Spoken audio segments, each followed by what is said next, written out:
Welcome to Dr. Judy Morgan's Naturally Healthy Pets, where world-renowned author, speaker, and holistic veterinarian Dr. Judy Morgan answers your questions and offers healthy options for raising your pets in a more holistic manner. Not sure which vaccinations should be given or how often? Not sure what to use for flea, tick, and heartworm prevention?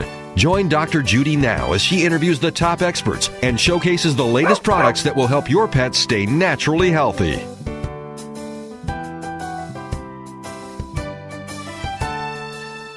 Hello and welcome. You're listening to Dr. Judy Morgan's Naturally Healthy Pets, and I'm your host, Dr. Judy.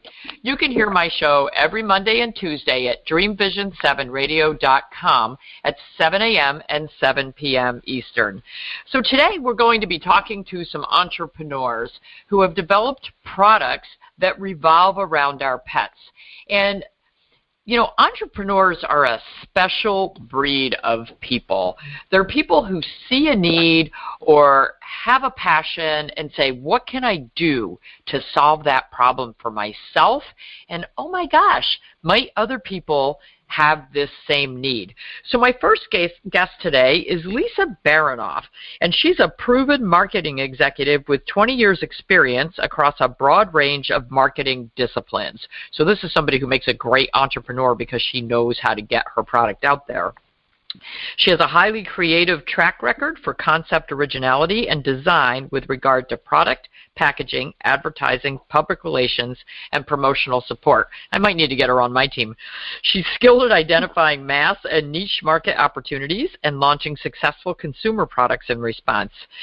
So, Lisa, give us a little bit of your background. How did you get into marketing? Was that something, you know, most kids don't grow up going, hey, I want to be a marketer. Yeah, no, absolutely. So actually, when I was little, I think I wanted to be a psychologist. I loved the whole psychology of life, and my parents sort of directed me to put that passion into marketing, sort of understanding what consumers want and, you know, launching products to fill gaps in the market.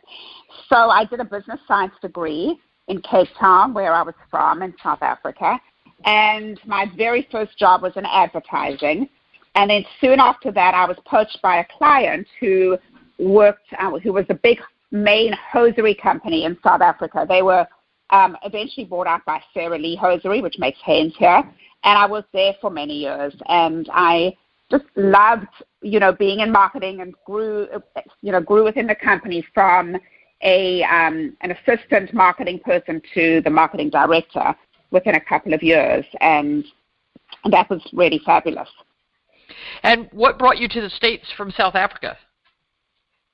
So I had worked with Burhose, this hosiery company, for about 10 years.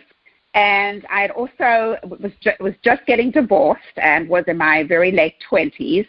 And South Africa is just, you know, not really an ideal place to live these days and to have children, because people are leaving, and everyone was encouraging me to move to another country. So I thought, you know what, why not? Let me just try New York. And I approached the head of Burhose at the time, and he said, no, we're not going to let you go. And I said to him, well, I'm going to go in any case. And he said, well, I do have a very good friend who works for Revlon in New York. He's the COO, and I can send your resume over. So he did that, and I was very lucky. They employed me. They sponsored me because I needed a visa. And I worked for Revlon for a short while. And I didn't love the cosmetic industry. And I then made my way from cosmetics into the toy industry, which was absolutely fabulous. I landed up working for Mattel on the it was really great, on the Fisher-Price brands. And I did all the licensed properties for them. And actually the last product I worked on before leaving the company was the Tickle Me Elmo relaunch. It was the 10th year Tickle Me Elmo. So that was really, really exciting. And there I did a lot of new product development. I worked with China in terms of developing products. I worked with the licensed brands in terms of bringing them to market. And it was a fabulous job, and I loved it. But I then got married, and I had my first child, and I realized I really needed to devote my time to her. And I gave up working at that point. Well, but here you are, you're working again. So, and how old are your children? Right, so my children are now 10 and 11, and I had this idea for Walkie Paws about 2 years ago, and I really wanted to start working again because my kids were getting older, but I didn't want to go back into the corporate world, and quite honestly, I don't even know if I could have because I hadn't worked for 10 years and everything's changed so dramatically. And I was at that point having an issue with my Cocker Spaniel. I had one dog at that point, and I live on the Upper West Side in Manhattan, and I'd walk him on the streets of New York, and he'd come home, and I love my dog like all of us dog lovers do, and he is part of the family, and he sleeps in our bed, and he'd run and jump in my bed, and I'd be, oh no, he was just walking on the dirty streets of New York. And I tried all the different options that were available at the time. I tried innumerable different dog booties and dog shoes and dog socks, and I had the same issue with all of them. Firstly, Toffee hated them. He didn't like me touching his paws and maneuvering and putting them on. And they needed to be tight around Toffee's ankles, and that was really uncomfortable for him. So often he didn't even want to put his little foot down once he had the shoe on. And then if we were really successful and we managed to get all of the 4 little booties or shoes on and we went outside, invariably he'd start walking and one of them would fall off. So it was really not a good situation.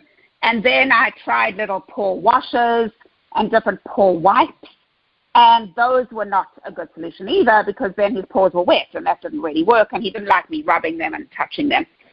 So I was on this mission to figure out a way to do a better booty. And I started off thinking, well, maybe we'll just do disposable booties that are like tissues. You know, you just put them on and you walk your dog and you throw them away. But I still had the same problem. They wouldn't stay on. And then I think because of my background in pantyhose and in the hosiery market, I suddenly had this crazy brainwave, and I ran and got a pair of black pantyhose, and I sort of cut them and put his paws into the little legs of the pantyhose and tied them on top of his back. So I took sort of 2 sets of pantyhose, put his back paws in, his front paws in, tied them over his back, and I was like, voila, this works because it's almost like a legging, and it's holding the booty up by going over his back. So it's not relying on being tight around his ankle. And other than him looking totally ridiculous running around the house in his pantyhose, I was like, well, maybe this is something. Maybe I have something here. So that was the beginning of Walkie Paws. And then I took it to different companies to try and get something manufactured that would really work. And I guess the trickiest part for me was figuring out what we would put on the paw area, because it needed to be something that was totally waterproof and durable. Because in the beginning, I was just doing a legging, but that was stitched and there were holes. And, you know, if he'd walk in a puddle or walk in the snow, his feet would get wet. So we then came up with the idea of doing rubber because that's a molded piece. It's sort of in a U shape. Mm-hmm. And there's absolutely no seams on it, and it's completely waterproof and it's durable. So that in itself had a whole number of issues because we needed to find a rubber manufacturer. We needed to produce these. That was really tricky. And also we needed to make sure that they were the right thickness, because if it's too thin, then they're going to tear easily. But if they're too thick, the issue is the dogs don't feel the ground when they're walking. Right. And that's a really important thing I realized. Dogs need to feel the ground to have a sense of security. And when they, you know, that's why they don't like a lot of the boots, because they can't, they do that really funny walk that you may have seen, that, you know, kind of high step. Right. So makes for good videos, though. I know. I love seeing those videos. And you know what? The truth is, sometimes when they put on the Walkie Paws for the first few steps, they'll do a funny walk too, because it's a strange sensation. Sure. And I love seeing videos of them doing that because it's really cute. But the good news with Walkie Paws is they get used to it really quickly. It's easy to put on. They stay on. They may feel a little uncomfortable for the first few steps, but once they get walking on a leash, they go. And we launched this in October of last year, and it's just really taken off. It's kind of taken us a little bit by surprise, to be honest. That's really awesome. So since it's a molded boot, I assume they come in different sizes for different size paws? Yes, 100%. So we we have 3 different molds, so a size small, medium, and large. And that really fits, I'd say, about 80% of the dogs in America. It doesn't fit the tiny, tiny little dogs because we haven't done an extra small yet. And we haven't done an extra large to fit the giant breeds or the very big dogs either. But we are getting a lot of requests for both of those sizes. So we will potentially be launching those. We just wanted to launch conservatively with 3 sizes to see, what the market demand was.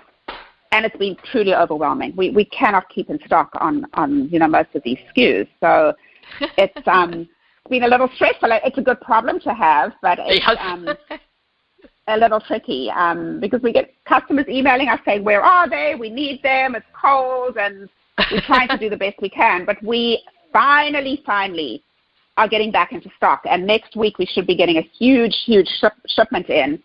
And we'll finally be able to meet all of our back orders. So I'm very excited about that. So we need to paint a bit of a visual for the people who are listening. Sure. This is one of the problems with radio. So the product is Walkie Paws, WALKEE Paws, and it's walkiepaws.com. And I've seen these in person, and I think they are the coolest thing. So we've got this plastic molded boot that I assume if we're sizing our dog correctly, that the foot just slides right in there, and then attached to that is a legging? Yes, so the boot is stitched, if your viewers can or your listeners can imagine that there are these 4 little booties that are rubber, and they're molded in a U shape, and then each booty is attached to a legging, and it's almost like the athleisure leggings we all wear around. It's a spandex, nylon, stretchy fabric, so it's really comfortable. And then each of the 4 leggings connect over the dog's back with a very unique cord stopper where you can push the cord stopper in and make them tighter or looser. So the really cool thing is even within the sizes small, medium, and large, you can get a snug fit on your dog. Because if your dog, for argument's sake, is lower to the ground, then you'll pull the cord stopper tighter and you'll have a little more excess fabric at the top. And if your dog is taller, you'll pull the cord stopper up and it will be tighter on your dog. So you can adjust for the perfect fit. So essentially, the visual would be 4 leggings connected together over a dog's back with the little booties, on each paw. And how long would it take to put that on a dog and take it back off a dog? Well, that's the really cool thing. It's, the first few times, maybe a little longer because you got to get used to it. You've got to get used to it. Your dog has to get used to it. But once you get the hang of it, it's super quick because the great thing is it's almost like a sling. And you've got the suspension over the back. So you just sort of open the booty part, slip the paw in. So you don't have to actually hold your dog's, ankle and try and somehow maneuver a booty onto the leg. You just slip it in. And you stand over your dog, hold the one booty open, slip it in, go to the other one, and then do the back 2 ones, tighten it over the back, and you're ready to go. It's literally 1, 2, 3. And also, once you've found the correct tightening for your dog, then you set. You don't have to do that again. Then it's set for their fit. Take them out for a walk, come back. They come off as easily as they go on. And I just hang them on the door because they've got a little loop, and you can hang them on the door. And I say, come in and leave the dirt outside. Hang your walkie paws on the door, and then they're ready to go again for the next walk. And what is really good as well is if they do get dirty, if it really is dirty outside, you can rinse the 4 rubber booties under cool running water, and they'll be totally clean.